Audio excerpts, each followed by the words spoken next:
బాగా అర్థం చేసుకోండి. అందులో ముస్లిం అమ్మాయి పర్ఫెక్ట్ గా ఉంది, క్రిస్టియన్ అమ్మాయి పర్ఫెక్ట్ గా ఉంది, వాళ్ళ మతాచారాన్ని పాటిస్తుంది. మన ఆడపిల్ల ఓ దన్నంలే, ఓ పద్ధతిలే, మింగడం ఒకటే తెలిసింది. ఎందుకని? పెంపకాలు బాగులేదు. హిందూ తల్లిదండ్రులారా, ఈ ప్రపంచాన్ని రక్షించగలిగేది మీరే. మంచిగా పెంచండి. అది ఆడపిల్ల అయినా మగపిల్ల అయినా ఇంకొకళ్ళైనా ఇంకోరైనా సరే, సరిగా పెంపకం లేదు.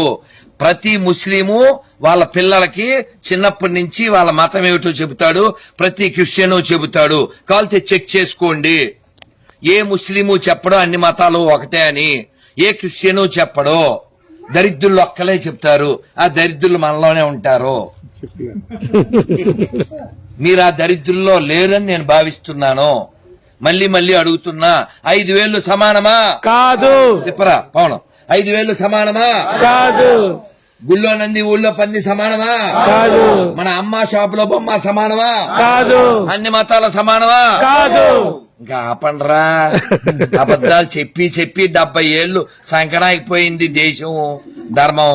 ఇంకా చాలు. అందుకని పిల్లలకి చెప్పండి, ఇదిగో దీన్ని గుడి అంటారు, ఇక్కడ అన్నదానం జరుగుతుంది, గోసేవ జరుగుతుంది, ప్రశాంతత దొరుకుతుంది. ఏ దేశం మీద దాడి చేయమని ఏ గుళ్ళోనూ చెప్పరు. అందుకే దీన్ని దేవాలయం అంటారు అని చెప్పండి. ఇదిగో ఇది మసీదు, మన దేశానికి సంబంధం లేదు కానీ ఇక్కడికి వచ్చింది. ఇదిగో చర్చి, మన దేశానికి సంబంధం లేదు ఇక్కడికి వచ్చింది. కానీ ఈ మసీదుకి వెళ్లేవాళ్ళు, చర్చికి వెళ్లేవాళ్ళు వాళ్ళ పూర్వీకులంతా ఇక్కడి వాళ్లే. బయట వాళ్ళు ఎవరో వచ్చి వాళ్ళని పుట్టించలేదు. కాబట్టి మీరు రంజాన్ వచ్చినప్పుడు, బక్రీద్ వచ్చినప్పుడు ఈద్ ముబారక్ అని ఈదీద్కి వెళ్ళి చెప్పక్కర్లేదు. అర్థమవుతుందా? మీకు ఎవరైనా ఒక ముస్లిం ఎవరైనా వచ్చి హ్యాపీ సంక్రాంతి చెప్పారా? హ్యాపీ ఉగాది చెప్పారా? మీరెందుకు సంకనాగుతారు? మీకెవరైనా క్రిస్టియన్ వచ్చి ఉగాది శుభాకాంక్షలు, సంక్రాంతి శుభాకాంక్షలు చెప్పారా? లేదు. మరి నువ్వెందుకురా కేక్ కోసం బోకులా వెళ్ళిపోతావు మెర్రీ కిస్మిస్ అని? మారవలసింది వాళ్ళ మనమా? మనం. మాట్లాడాల్సింది మనమా కాదా? మనం. ఆలోచించాల్సింది మనమా కాదా? కాబట్టి మనం మారితే ప్రపంచం మారుతుంది. గుర్తుపెట్టుకోండి, భారతదేశం మాత్రమే ప్రపంచాన్ని రక్షించగలదు. భారతదేశం మాత్రమే ప్రపంచాన్ని సుఖంగా ఉంచగలదు.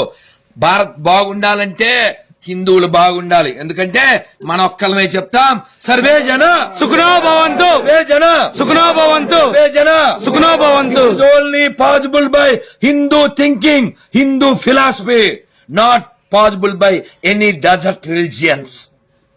వాళ్ళకి నీళ్లు లేవు, వాటర్ లేనోళ్ళు, మ్యాటర్ లేనోళ్ళు. వాళ్ళ పుస్తకాలు ప్రపంచానికి ఏమిచ్చిని? అశాంతినిచ్చిని, యుద్ధాన్నిచ్చిని, హింసనిచ్చిని. మనం 10 పండగలు కాదు 100 పండగలు చెప్పగలం, హింస లేకుండా చేసుకునే పండగలు. వాళ్ళు చూపించమను. వాళ్ళకు ఉండే 2 పండగలో 3 పండగలో రక్తపాతం లేకుండా పండగలు చేసుకోలేరు.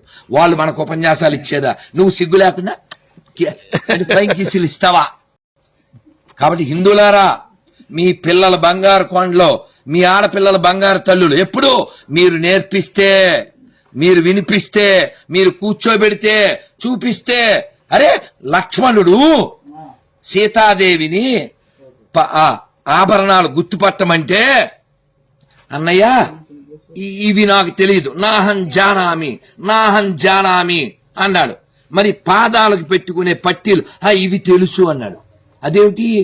భుజకీర్తులు తెలియదు, మెడలోవి తెలియదు, పాదాలు ఎలా తెలుసు అంటే, నేను రోజు వదిన గారి పాదాలకు దండం పెడతాను. ఇది మన కల్చర్, ఇది మన సాంప్రదాయం. జై శ్రీరామ్, జై శ్రీరామ్. అంతేగాని ఎవరిదో అన్న ఎత్తుకొచ్చేసాయి వాడేసుకో, విగ్రహారాధన చేసేవాళ్ళని చంపి, అదేం మతం? వాళ్ళు ఏం దేవుళ్ళు? ప్రపంచంలో ఎక్కడైనా గుళ్ళు కూలగొట్టి కట్టినటువంటి మసీదులు ఉన్నాయి, కానీ మసీదు మీద కట్టిన గుడి ఒకటి ఉండదు. ఇది చాలదా? ఇది చాలదా? ప్రపంచానికి సనాతన ధర్మం ఎంత ముఖ్యమో అలాగే ఇండోనేషియాలో, అమెరికాలో, జపాన్లో, సౌత్ ఆఫ్రికాలో, జర్మనీలో ఎక్కడెక్కడో మనకి సంబంధించిన ఆనవాళ్లు దొరుకుతాయి. వాళ్ళ దేశాల్లో కూడా వాళ్ళకి ఎవిడెన్స్ లేవు. ఎవిడెన్స్ లేని మతాలు మనకు అవసరమా? లేదు. ఎపిక్స్ లేని మతాలు మనకు అవసరమా? లేదు. ఎథిక్స్ లేని మతాలు మనకు అవసరమా? వద్దు. వాటర్ లేని మతాలు మనకు అవసరమా? వద్దు. అరే కడుక్కోవడానికి నీళ్ళు లేని వాళ్ళు మనకేందిరా చెప్పేది? అన్నం లేని వాళ్ళు మనకేందిరా చెప్పేది? గుడ్డ కట్టుకోవడం రాని వాళ్ళు మనకేంటిరా చెప్పేది? ప్రపంచానికి చెప్పాల్సింది మనము, ప్రపంచానికి నేర్పించాల్సింది మనము. ఒకప్పుడు మనం నేర్పించాం.